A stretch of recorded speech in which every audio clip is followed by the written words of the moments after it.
Te damos gracias, bendito Rey Celestial, poderoso y eterno Señor, gran Dios, lleno de misericordia, de bondad, de amor. Bendito Señor, Creador del cielo y de la tierra, poderoso y eterno Rey. A ti, Señor, nos dirigimos, nos acercamos, Señor, confiadamente en el nombre de tu Hijo, nuestro Señor y Salvador Jesucristo, entendiendo, Señor, que solamente por medio de Él podemos llegar ante ti, Señor. Podemos buscarte y encontrarte, Señor, solamente a través de tu Hijo, nuestro Señor Jesucristo. Te pedimos, Padre, que en esta mañana, Señor, por tu palabra, tú nos guíes y nos instruyas en tu verdad. Señor, que seamos confrontados, que seamos animados, que seamos alentados, Señor, exhortados también, guiados en tu voluntad. Alumbra nuestro entendimiento, Señor, por medio de tu Espíritu Santo, que inspiró a los santos hombres para que escribiesen, Señor, tu palabra. Señor, ese mismo Espíritu está con nosotros el día de hoy y es poderoso para dar luz en nuestro entendimiento, Señor, y para que podamos entender y comprender, Señor, cuál es tu palabra y cuál es tu voluntad, Señor, para con cada uno de nosotros. Ponemos todas las cosas, Señor, en tus manos para la honra y gloria de tu santo nombre, en Jesucristo tu Hijo, nuestro amado Señor y Salvador. Amén. Bien, vamos a continuar con el estudio del Evangelio según Juan, capítulo 10.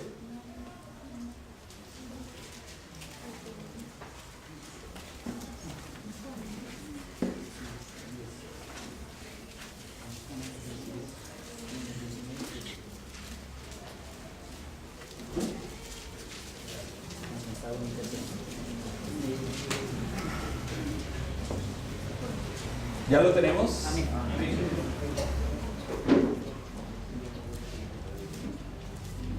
Evangelio según Juan, capítulo 10, versículo 19.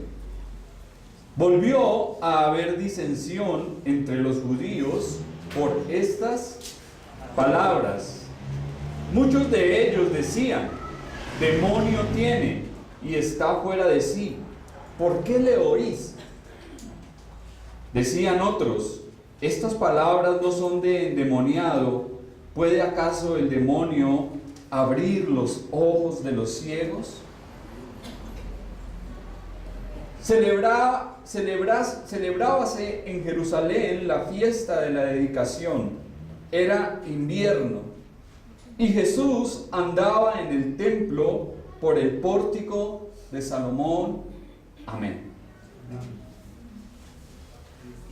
Lo primero que acabamos de observar en el versículo 19 es que nos dice la palabra de Dios que hubo disensión entre la gente que escuchó a nuestro Señor. ¿Qué será eso de disensión? ¿Qué idea nos da la palabra? Polémica, división, diferencias. Ya las palabras de nuestro Señor habían causado división en capítulo 7, versículo 43, donde observamos que fue entre la gente.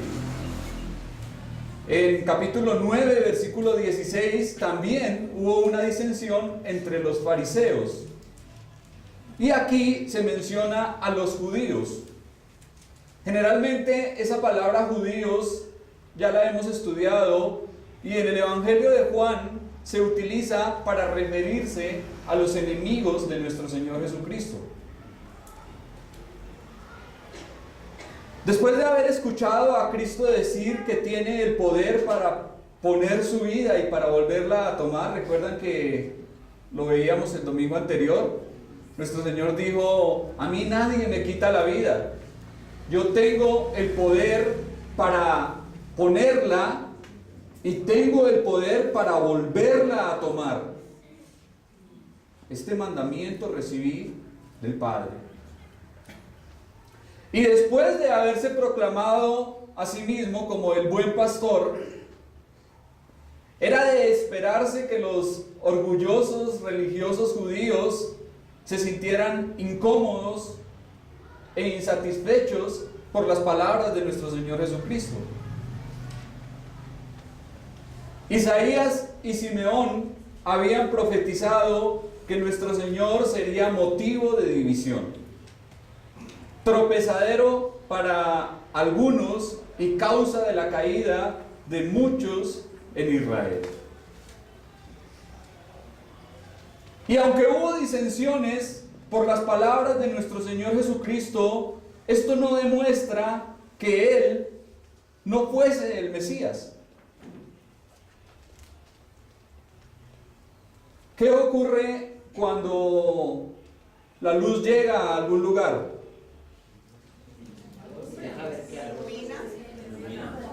Alumbra.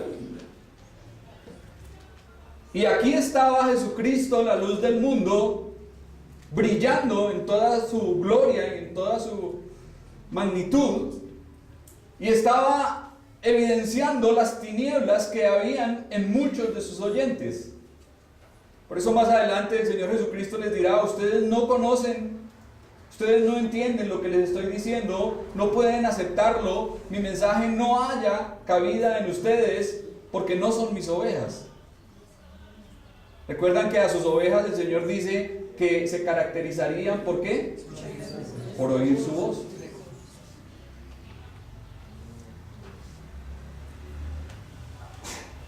Entonces estaban los que oían la voz de nuestro Señor Jesucristo, las ovejas, y aquellos que se negaban a creerle, aquellos que se negaban a aceptarle, los escépticos, los incrédulos, los obstinados en sus prejuicios.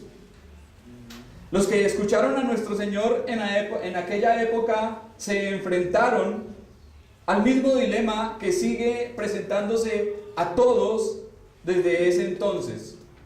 ¿Es Jesús un loco o es el Hijo de Dios? Ese dilema hasta el día de hoy continúa. ¿O Cristo era una persona que estaba fuera de sí? ¿Un demente? ¿Alguien que hablaba cosas sin sentido? ¿O es la verdad encarnada? ¿O es Dios hecho hombre? ¿O es el Salvador del mundo? No hay escapatoria. Si alguien habla de Dios y de sí mismo como nuestro Señor Jesucristo lo hacía, o estaba totalmente engañado o estaba totalmente en lo cierto. Mas Jesús estaba totalmente en lo cierto. Por eso lo que afirmó se cumplió. Dijo que tenía poder para poner su vida y para volverla a tomar. Y así efectivamente lo hizo. De esa manera ocurrió. Entonces, ¿qué demuestra esto? ¿Qué demuestra el hecho de que nuestro Señor Jesucristo se haya levantado de la tumba al tercer día?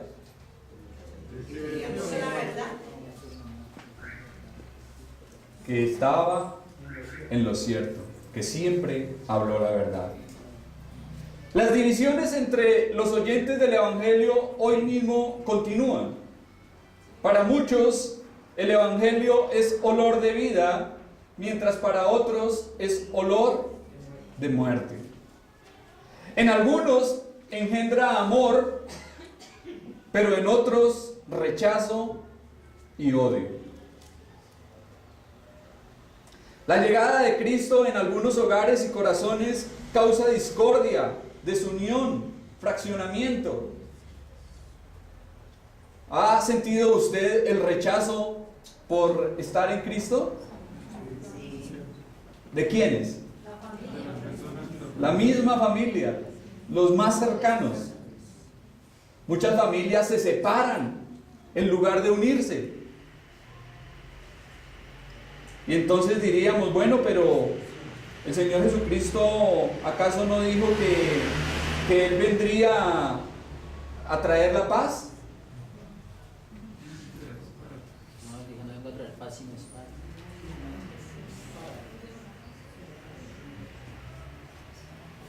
El error no estaba en Cristo ni en su doctrina, sino en la mentalidad carnal de sus oyentes. No nos sorprendamos si vemos que sucede lo mismo. La naturaleza humana no cambia, nunca. Siempre sigue siendo la misma. Y mientras el corazón del hombre carezca de gracia, es de esperar que experimente desagrado frente al Evangelio de Cristo. El hombre carnal, el hombre natural, el hombre en su pecado no quiere aceptar las cosas de Dios. Es más, no las puede entender.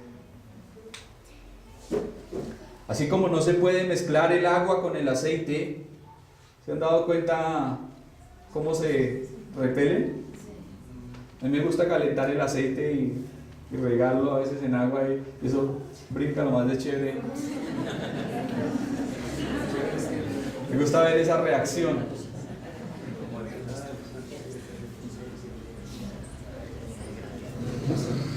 Y así ocurre entre los creyentes y los inconversos. Como siervos no ha de extrañarnos si pasamos por la misma experiencia de nuestro Salvador. A menudo descubriremos que la opinión y el comportamiento de aquellas personas que están cercanas a nosotros será contrario.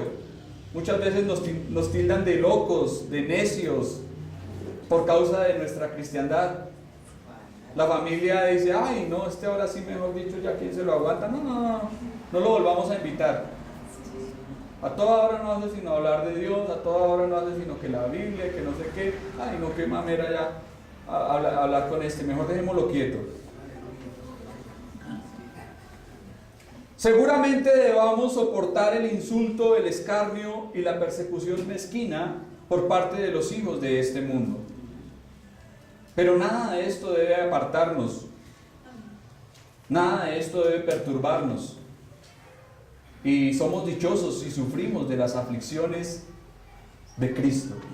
Versículo 20.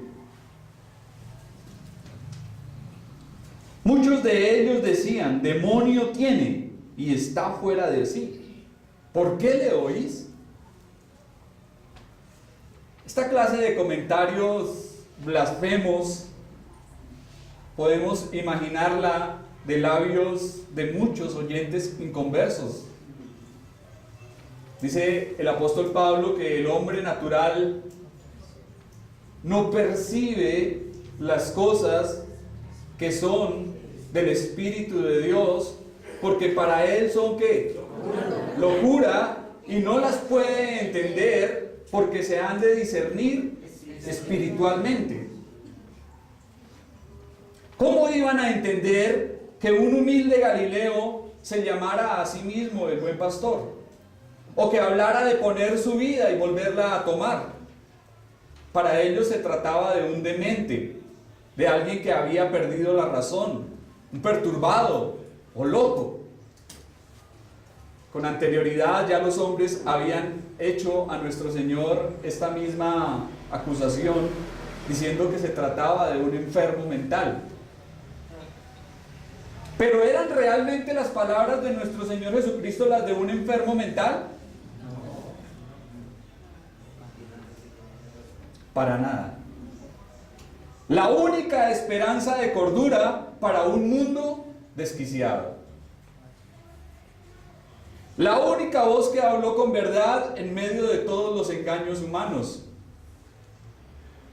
La única fuente de sabiduría y entendimiento para las almas. Por otra parte, las palabras del Señor y las obras no son las de un loco. Porque generalmente un loco, ¿qué hace? Alguien que está loco, ¿qué hace? ¿Cómo actúa un loco? Es egoísta, busca su propia gloria, su propio prestigio. Pero Jesús se pasó toda su vida sirviendo y ayudando a los demás, aún muriendo por ellos. Finalmente, lo que Cristo hace en las vidas no es locura. Millones y millones de vidas transformadas por Cristo demuestran que no hay locura. Por el contrario, hay perfecta sobriedad, sensatez. Hombres que antes eran débiles se han vuelto fuertes. Hombres que eran egoístas se han vuelto generosos. Hombres derrotados ahora son triunfadores. No estoy hablando de tenemos que ser victoriosos, triunfadores. Eres un campeón. No hablo de eso. Los angustiados se han vuelto serenos. Los malos se han vuelto buenos. Y esto no lo hace la locura, sino la prudencia de nuestro pastor. Pero hasta el día de hoy la elección sigue abierta. O es Jesús un loco, o es divino. O es un demente, o es el Hijo de Dios. O es la fantasía más grande, o la verdad encarnada. Ninguna persona sincera puede estudiar la evidencia y llegar a una distinta conclusión. Jesús trajo al mundo no una loca fantasía, sino la perfecta cordura de Dios. Y finalmente vemos que dicen estos hombres a los otros: ¿por qué le oís? ¿O por qué pierden su tiempo escuchándole? Tal vez para ellos que realmente estaban mal. ¿Quiénes eran los que estaban locos? ¿Quiénes eran los necios? ¿Quiénes eran los insensatos? Aquellos que no querían escuchar ni creer en Cristo. Y para ellos seguramente se trataba de una pérdida de tiempo escuchar al Divino Maestro. Mas para los que creían, era el privilegio más grande. Era el gozo más grande y santo poder oír al Dios hecho hombre, hablando palabras de vida eterna. Y todavía hay personas que piensan que congregarse, leer la palabra de Dios, tener comunión con Cristo y con la iglesia, buscar el reino de los cielos, es una pérdida de tiempo. ¿Le han dicho a usted? ¿Para qué pierde el tiempo? ¿Le han dicho alguna vez para qué pierde el tiempo? Mientras ellos dedican toda su existencia a complacer los deseos de la carne, a gozar de los deleites temporales del pecado, a participar activamente en el sistema organizado de maldad y corrupción. Entonces pregunto, ¿quiénes estarán realmente perdiendo el tiempo? ¿Los que creen y obedecen a Cristo? ¿O los que arrojan su vida a la caneca de la basura? Por otra parte, no debe sorprendernos que las blasfemias e infamias que se vertieron contra nuestro Señor sean también contra nosotros. No nos desanimemos si los hombres naturales nos dicen que somos locos, que seguramente lo harán. No nos desanimemos por eso. Más bien, alegrémonos porque nuestra locura nos llevará ¿a dónde? A nuestro manicomio, que está en el reino de los cielos. Pero la locura de ellos los llevará ¿a dónde? Al infierno. Los hará perder por la eternidad. Dos hermanos estaban parados en la cubierta de un buque que estaba para salir al África. Uno iba como misionero y el otro había venido para despedirse.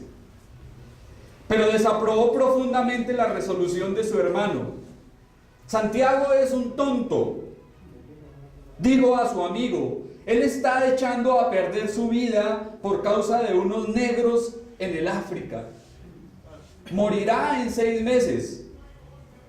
Pasaron 6 meses y el hermano que quedó en la casa murió.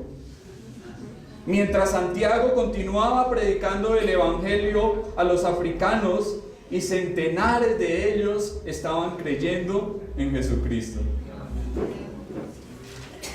¿Cuál desperdició su vida?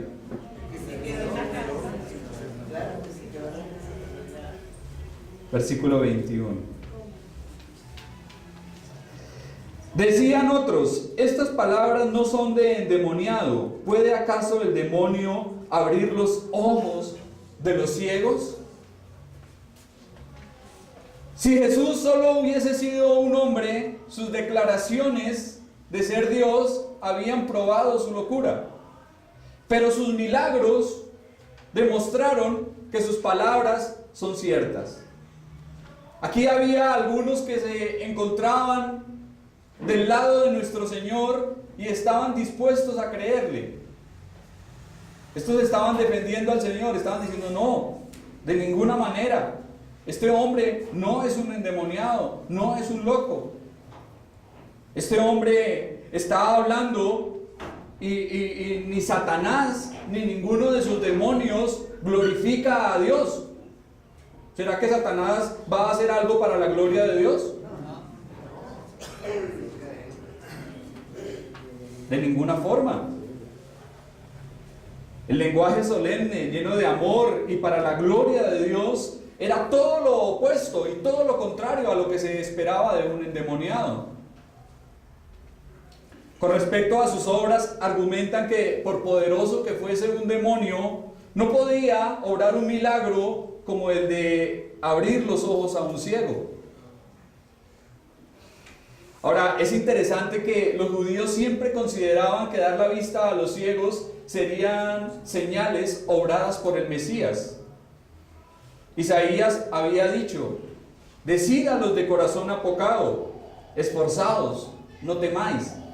He aquí vuestro Dios viene con retribución, con pago. Dios mismo vendrá y os salvará. Entonces los ojos de los ciegos serán abiertos y los oídos de los sordos se abrirán.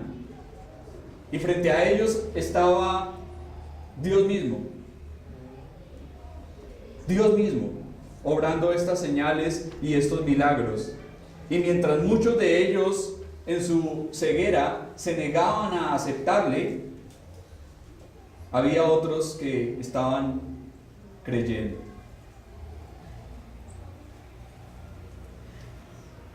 Pero podemos sorprendernos hasta dónde llega la dureza y la perversidad del corazón del hombre. Teniendo al mismo Dios ahí enfrente, hablándole, mostrándole, diciéndole, y ellos estaban completamente cegados, completamente ajenos a lo que estaba ocurriendo. Mayor nos muestra dureza cuando vemos que dice que fue tildado de tener un demonio, de estar fuera de sí. Tremendo, ¿no? La maldad del corazón en el hombre. Versículo 22. Celebrábase en Jerusalén la fiesta de la dedicación. Era invierno. Juan empieza por darnos la fecha y el lugar donde se presentó esta discusión. Si hubo un intervalo entre la charla que el Señor venía dando acerca del buen pastor y lo que ocurre acá, seguramente fue muy corto, porque veremos que más adelante nuestro Señor va a hablar del sermón de las ovejas como si estuviese fresco. Y nuestro Señor hace referencia a él como si fuese fácil de recordar. Pero ¿qué fue la fiesta de la dedicación? Fue la última de las grandes fiestas judías. Se celebraba 2 meses después de la fiesta de los tabernáculos. ¿Recuerdan más o menos en qué fecha dijimos que se celebraba la fiesta de los tabernáculos?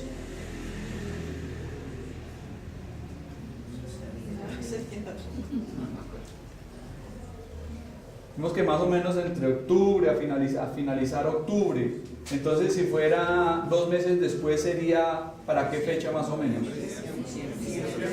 ¿Cuál? Diciembre. ¿Comienzos de diciembre? Finales de diciembre. finales de diciembre. También se les llamaba la fiesta de las luces o el festival de la luz. Según el historiador Josefo, su nombre en hebreo es Hanukkah. Y era una fiesta de 8 días que se celebraba generalmente en diciembre, Kisleú, el mes judío. El mes de Kisleú corresponde más o menos a esa temporada, mes de diciembre.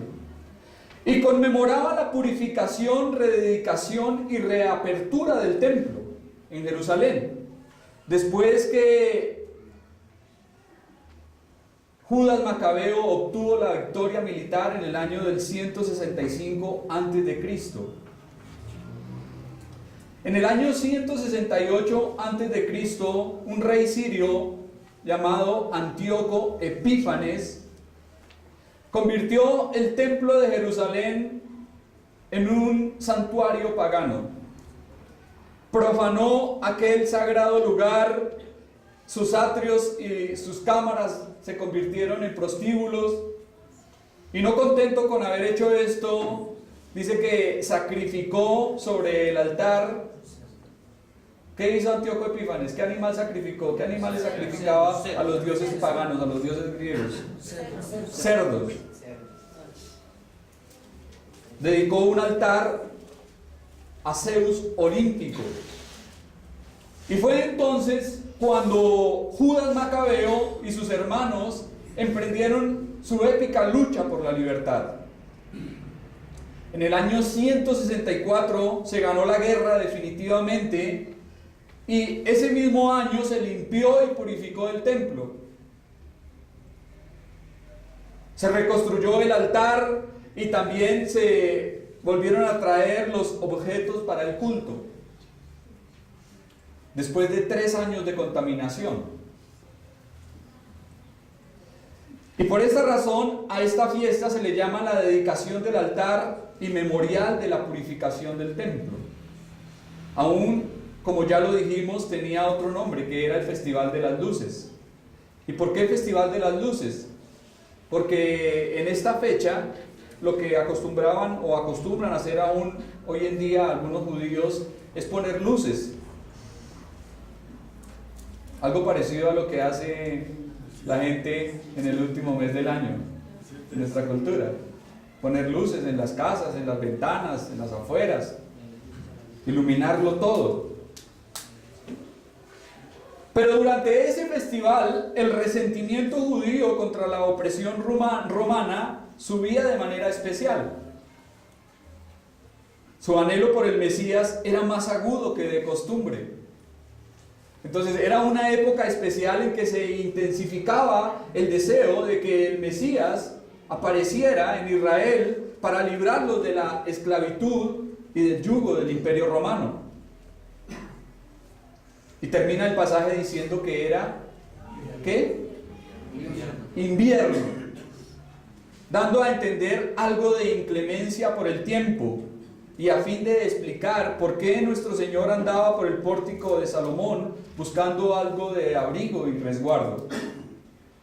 Pero notemos algo interesante.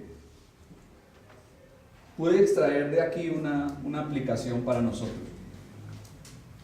En el mes de diciembre la gente alumbra sus hogares por costumbre, por religión o por lo que sea.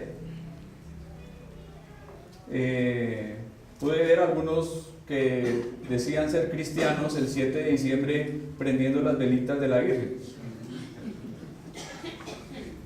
Y entonces uno les pregunta, ¿por qué lo hacen?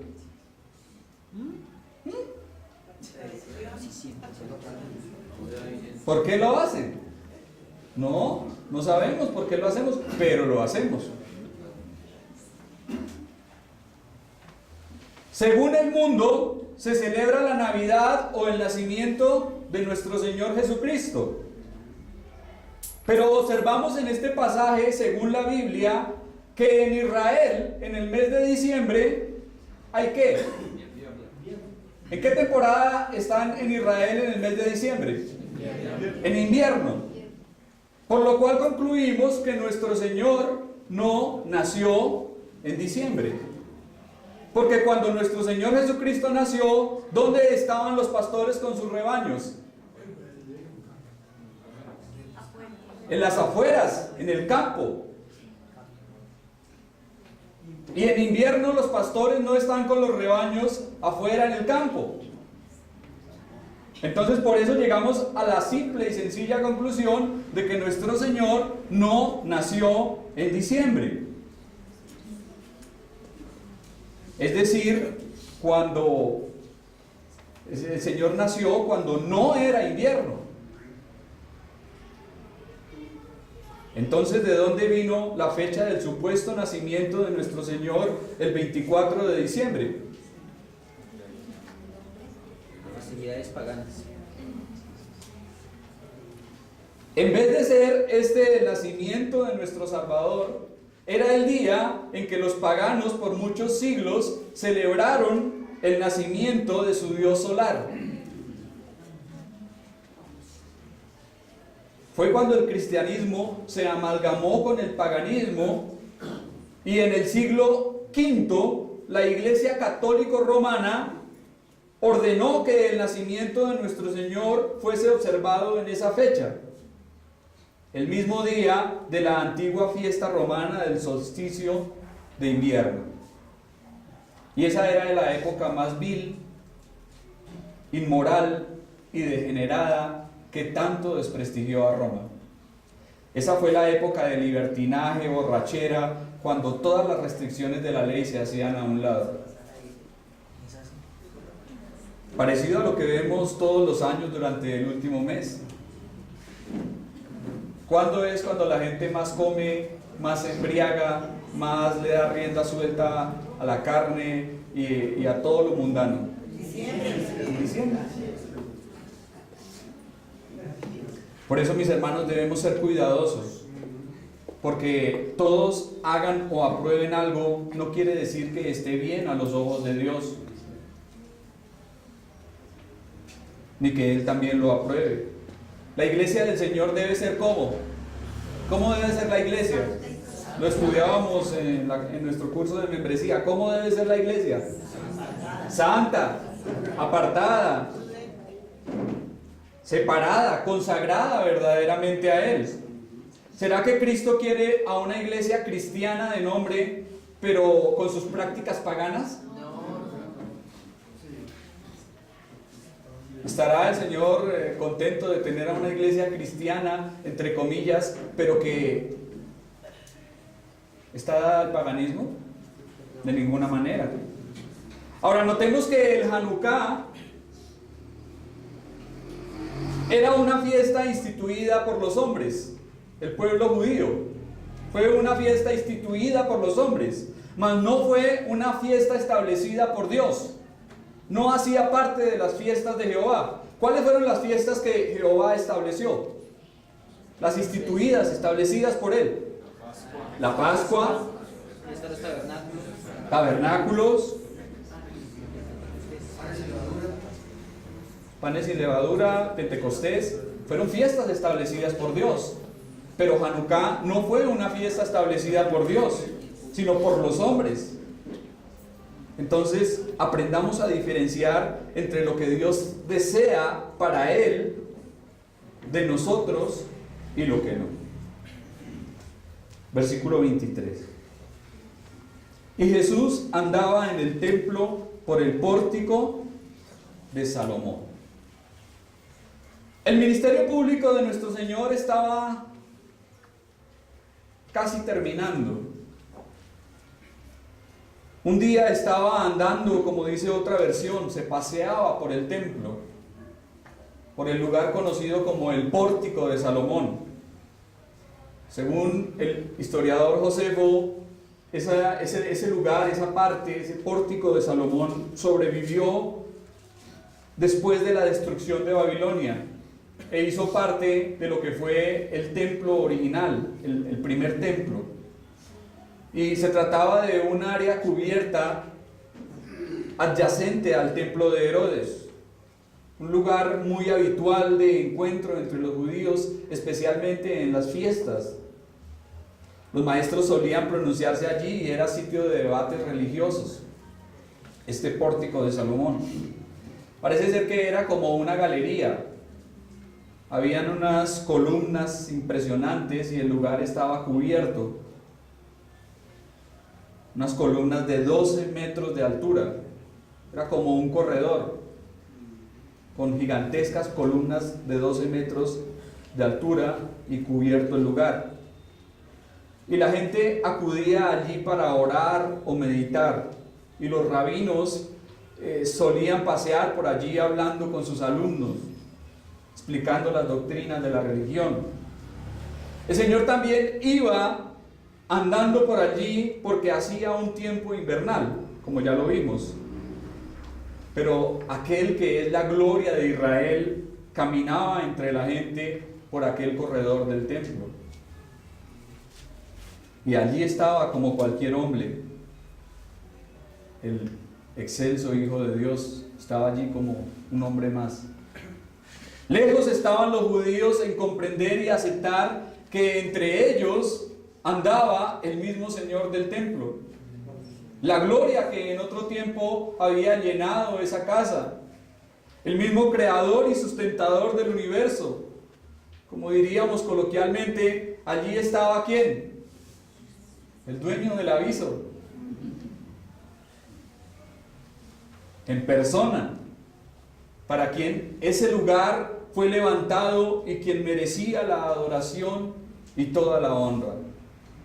Estaba allí caminando entre ellos, estaba allí con ellos en ese lugar y ellos no se daban por enterados.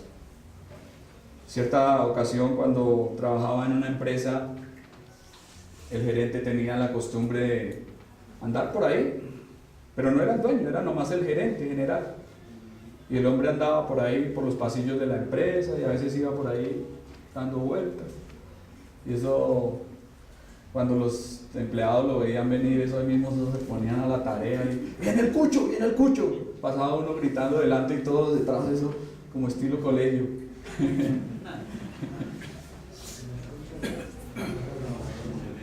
Y todo el mundo, pilas porque está ahí el gerente. ¡Ojo, ojo, ojo! ¡Trabaje, muévase! Solamente el dueño de la empresa, en todo el tiempo que estuve en esa empresa, llegó una sola vez. Este sí era el dueño del aviso. Una sola vez llegó ahí y eso fue, mejor dicho, imagínense. Como cuando un presidente llega de visita. ¿Recuerdan cuando el presidente Bill Clinton vino a Cartagena? Que eso hasta escondieron los mendigos. De verdad, uno dice, no, ¿qué va? De verdad. Por donde pasaba Bill Clinton, eso, mejor dicho, eso era una maravilla de país.